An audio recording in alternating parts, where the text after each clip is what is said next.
साथियों, आज हम बात करेंगे मिट्टी के अंदर पाए जाने वाले केंचुए की। आज हम बात करने वाले हैं अर्थवॉर्म्स की। अर्थवॉर्म्स जो है वह दो तरह के होते हैं। एक देसी अर्थवॉर्म्स, देसी केंचुए, दूसरे विदेशी केंचुए।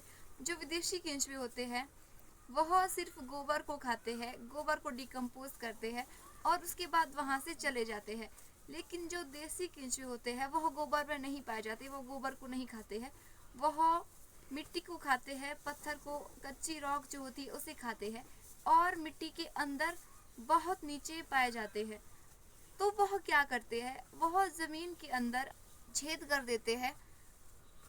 ऐसे छेद, वह जैसे वो एक छेद करके नीचे गया तो उसी छेद से वह ऊपर नहीं आएगा, ऊपर आने के लिए वह दूसरा छेद बनाएगा और जिस छेद से वो गुजरता है उस छेद को वह चारों ओर से वर्मी वॉश से लिप देता है ताकि वह छेद बंद ना हो, वैसे ही रहे।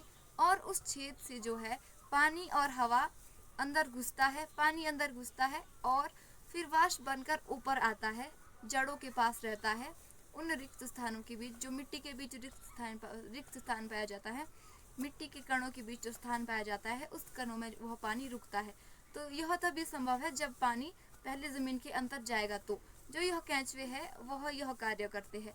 और क्या करते हैं, मिट्टी के अंदर बहुत नीचे 10-20 फीट नीचे न्यूट्रिएंट्स भरपूर मात्रा में पाए जाते हैं।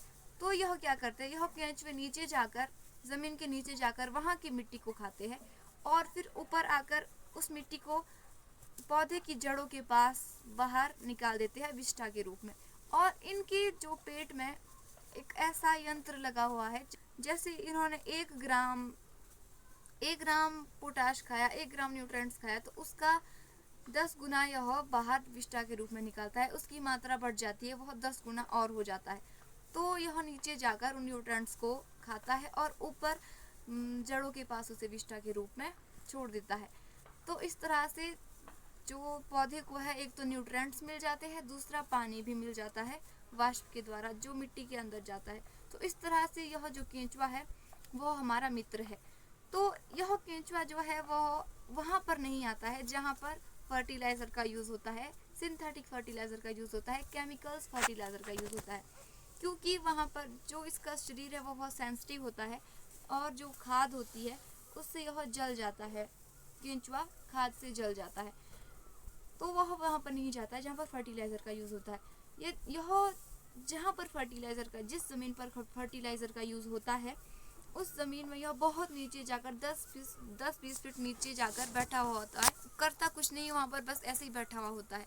तो इसे ऊपर लाने के लिए आप क्या करें, यह जो है जीवामृत की सुगंध को सूंघकर, जीवामृत, घन जीवामृत का इस्तेमाल करें, जिसकी सुगंध सूंघकर यह ऊपर ज़मीन पर आता है और फिर से एक्टिव हो जाता है, अपना काम करना शुरू कर देता है।